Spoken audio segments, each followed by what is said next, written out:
So welcome everybody to the start of Métis Celebration Week.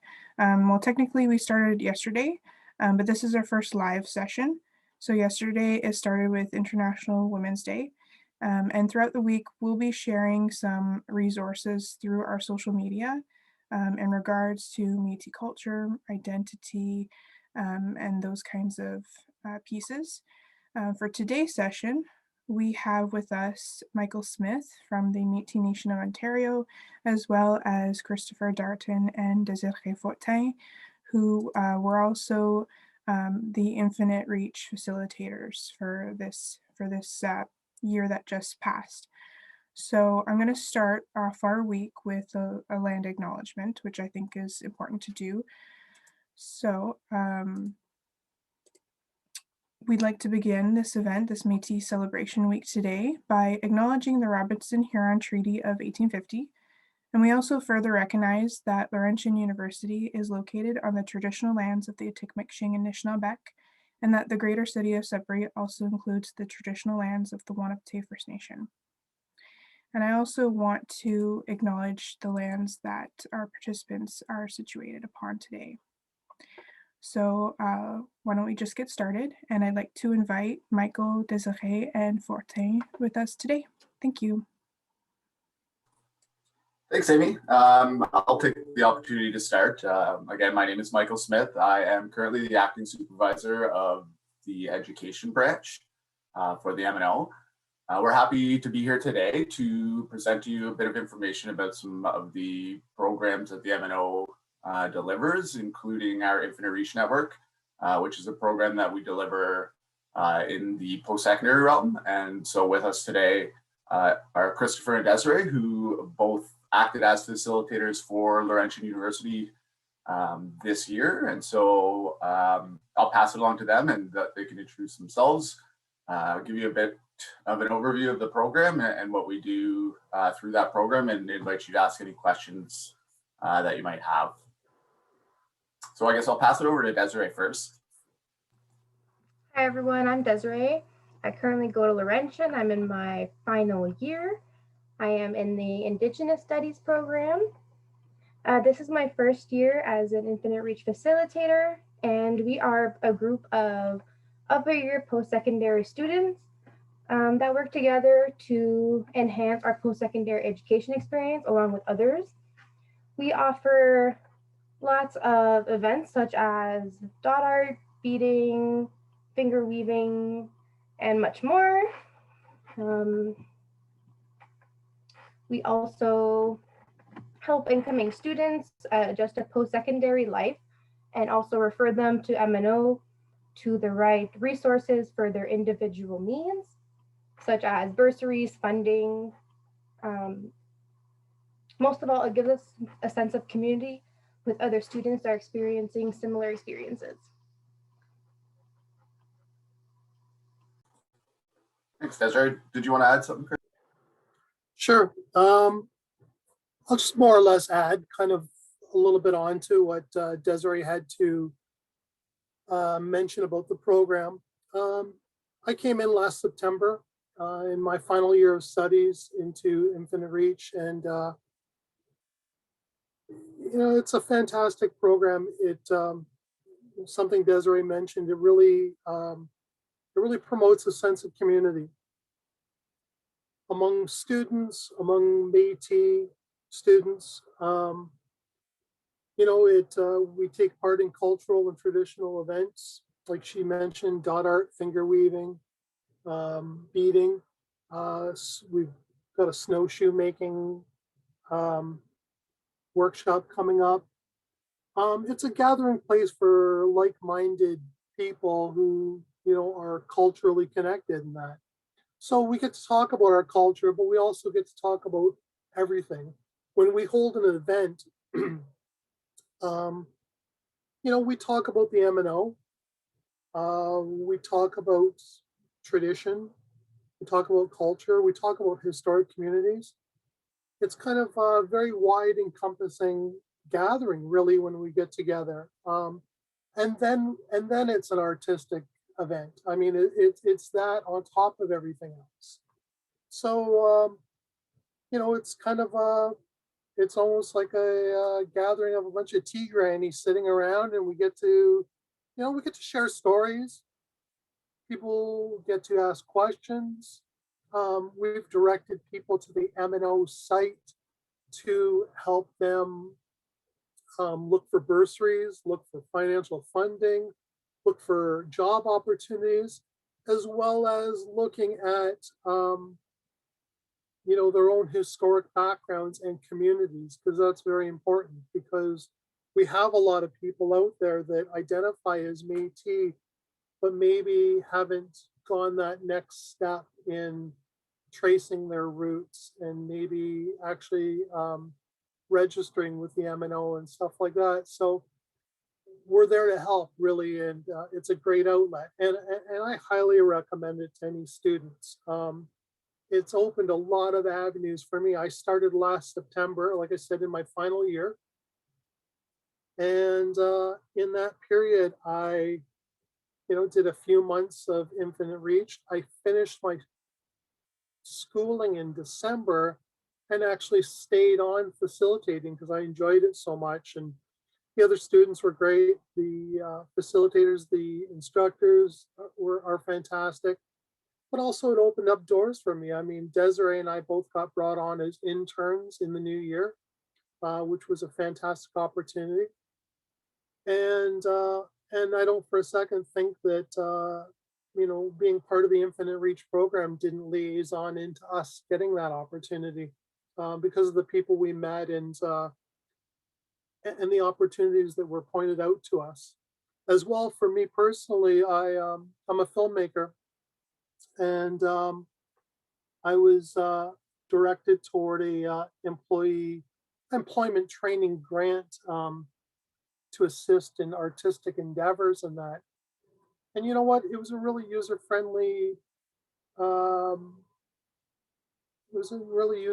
setup and process. I mean, I've gone through a lot of grants that take me a month to write and 6 months to find out.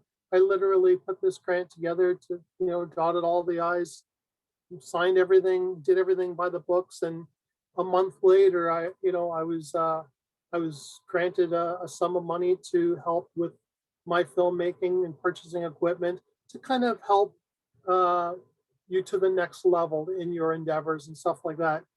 So once again, maybe me not being involved in Infinite Reach, I might not have known about those, those things out there like that. And that. So it's been a great process and a great program. And I highly recommend it for any student involved in university in their upper years. It's a great program.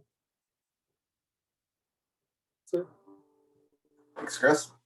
You're welcome. Yeah, just to add to that and to summarize, so the Infinite Reach Network is a program and a network that's delivered by the M&O, but it's really a student-led program. And so students in their second, third, fourth year of college and universities can apply to the program to be facilitators at their respective schools. So whether it's Laurentian or any other college or university in Ontario. And so we really try to build a network, as mentioned, in a community. And through that community, we try to connect students with the services and programs that might be of benefit to them. So the M&O provides a variety of services and supports for Métis students and Métis families throughout a variety of branches. So the Infinite Reach is a program specific to our post-secondary realm, but we also have services such as post-secondary education funding, which is relatively new, which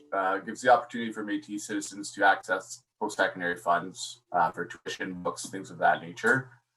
We also have supports in mental health and addiction services that are culturally based for Métis citizens who might need support through services, COVID supports. As Chris had mentioned, employment and training related supports. So whether it's support finding a summer career, wage subsidy programs to help you find work related to your studies, a variety of programs. And so the Infinite Reach Network is a mechanism we use to connect and to build that community and to help people find avenues for the supports that they need, but also as a mechanism to help create inclusive spaces for Métis students and non-Métis students to come together and experience and learn about Métis traditions and cultures through some of these events and activities that we deliver. So that's kind of in summary of that program. And as I mentioned, other avenues through other departments where there's a lot of services and supports. We've provided Amy with some materials, and I believe Rochelle Brunel McCall, who's the employment and training supervisor, will be delivering a program presentation at 2 p.m. So if you do have any more interest in learning about those specific programs, I would encourage you to also attend that event for a little bit more details. But I'd certainly love to hear from yourselves. Maybe Amy, if you think we could do maybe a little circle, maybe a little introduction of our participants, and if they have any questions that they wanted to direct to us, we'd be happy to hear them. Does that sound okay? Yeah. So if anybody wants to introduce themselves and ask any questions to Michael or Christopher or Desiree, feel free to go ahead.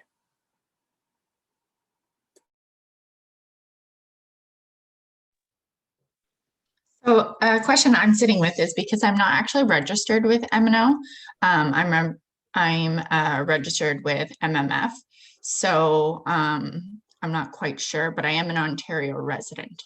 So I don't know if you can guide me as to, I've participated. We've met before, so I have participated. However, if I do want to go down that route further, and take advantage of all the amazing things that you're offering, how would I go about doing that? Is that something that would be open to me?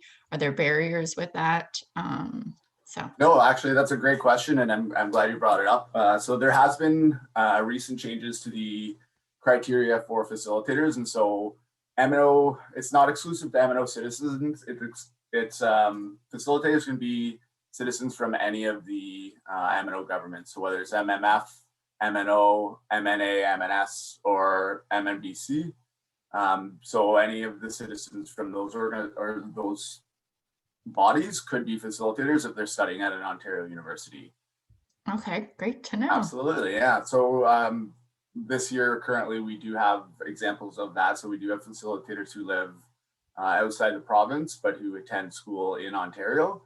And so it's actually presented some pretty unique experiences this year with virtual events and things of that nature that we've been able to kind of pull people in from all over the province and actually the territories, because we do have a facilitator from the Northwest Territories as well. So it's really opened a lot of doors as far as kind of that virtual connection.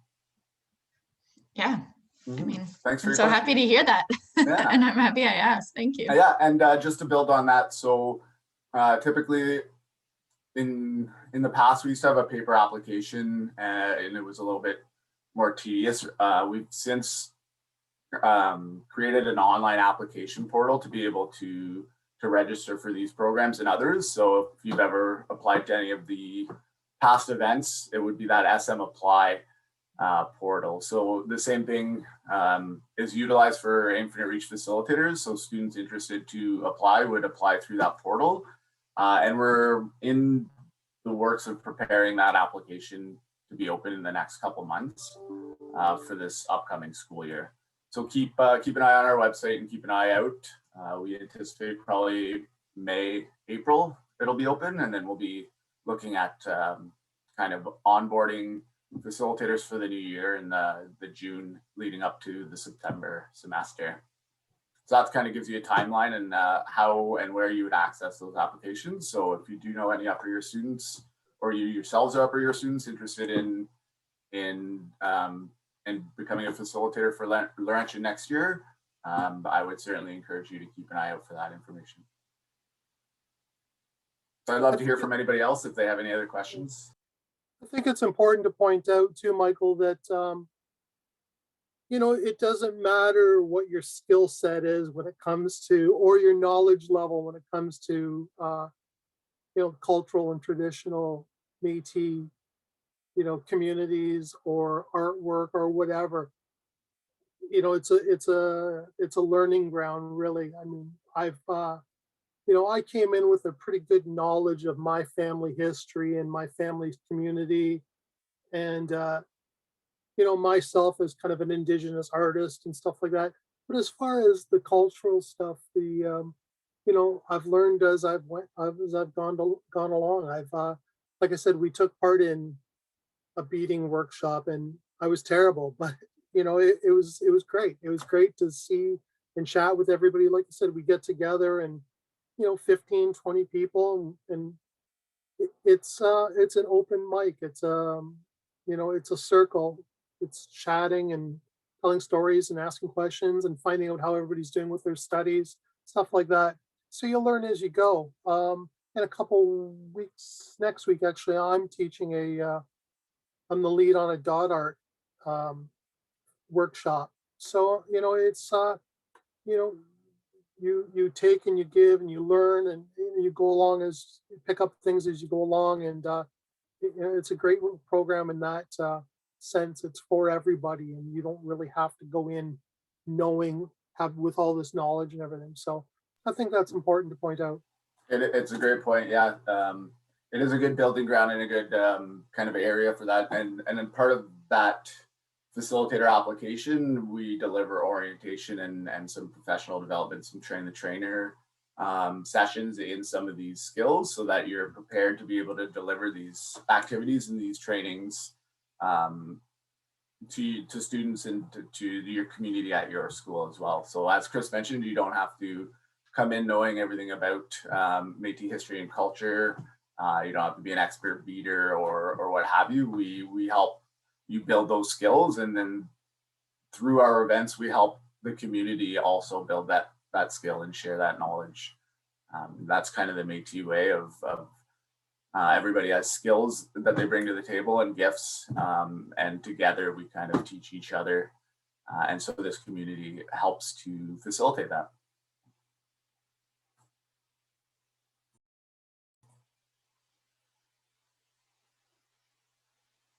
Okay, are there any other questions from anybody? Anybody want to introduce themselves? I can introduce myself. So my name is Brandon. I'm currently a NEMA student at Laurentian University. I'm in the sociology program, and for my master's essay, my topic is Métis identity in Canada. So I'm basically going to be looking at how Métis identity is perceived across Canada, as it's perceived differently in Western Canada and Eastern Canada. So I'm a self-identified Métis, and I'm only recently tracing my roots and trying to immerse myself in the Métis culture. So that's why I'm here today attending these presentations, just to learn about these activities, these services, and basically go from there. It's a good start, Brandon. You know, and I guess something else we should probably mention along the way too is that it's a user-friendly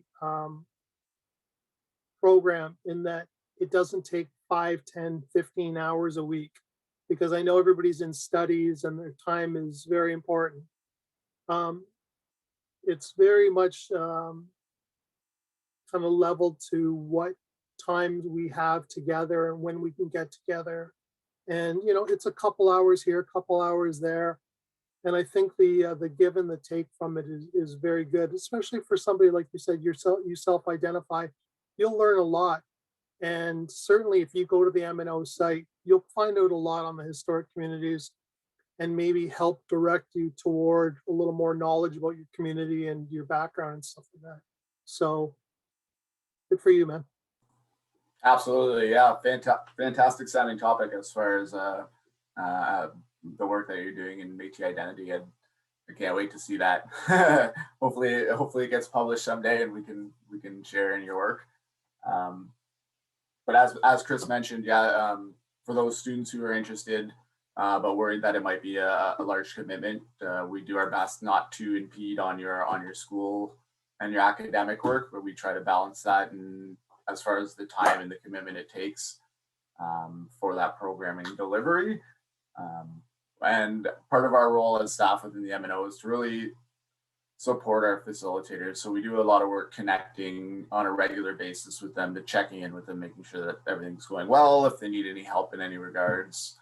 So just being another, another friend to our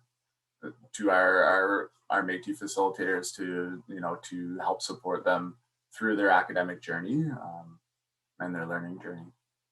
So Brandon, thank you so much for sharing. I'd love to hear about everybody that's joining us today, whether they have questions or not. I'm interested to hear, a little bit about everybody's story as well, if you're interested in sharing.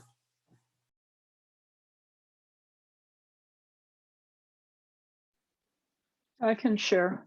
I actually come from the Northwest Triangle. That's my homeland.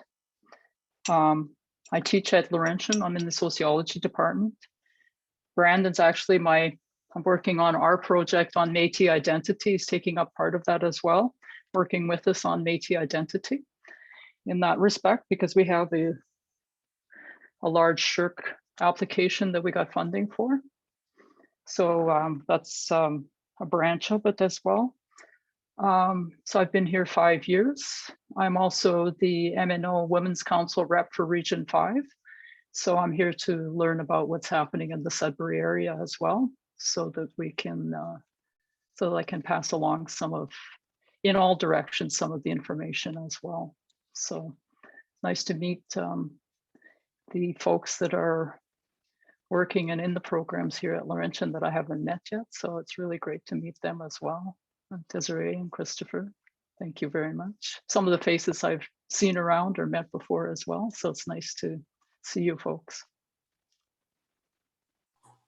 Yeah, that's great. Thanks for sharing. And it's good to see that connection to that women's rep. And as you mentioned, sharing that information in all directions. And that's kind of the hope of the program, is really to build that community and those connections that are there, but sometimes aren't direct. So this helps to bring us all closer, in opportunities to share like this one, to bring us a little closer. So thanks again for sharing.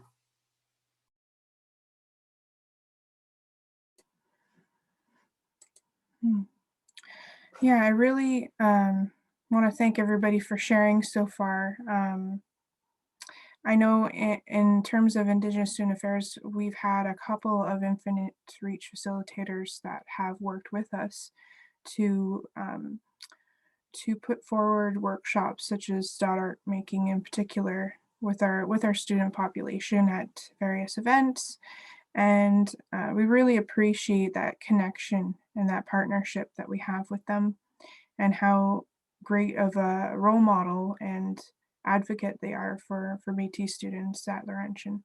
So we really have seen firsthand the kind of work that Infinite Reach facilitators can do and the impact that they can have. And we really appreciate working with them and with the MNO. So that's great.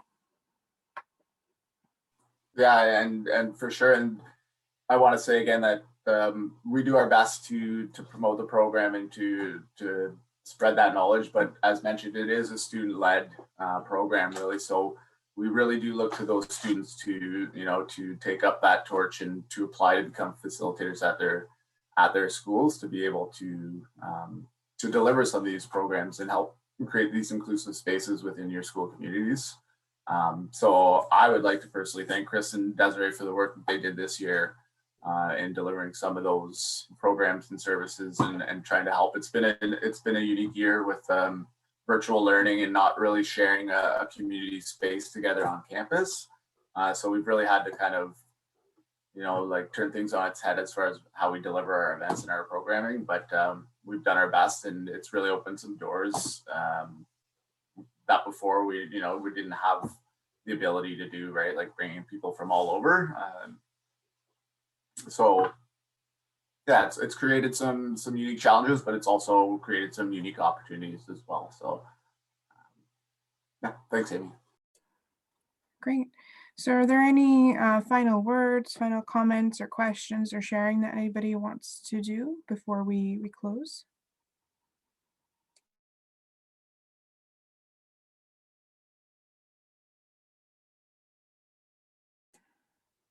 Okay, well, thank you, Michael, and thank you, Christopher and Desiree, for coming today.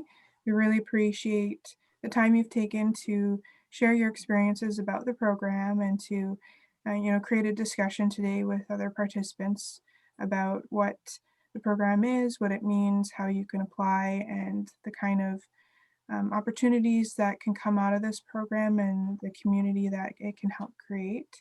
And of course, this video will be on our YouTube channel, so we can share it with many other students and promote that as well. So anybody who wasn't able to attend today can still get that information.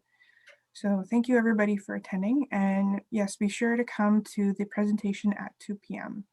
Okay, thank you. Thanks so much, everyone. Thank you. Thank you, everyone. Be well.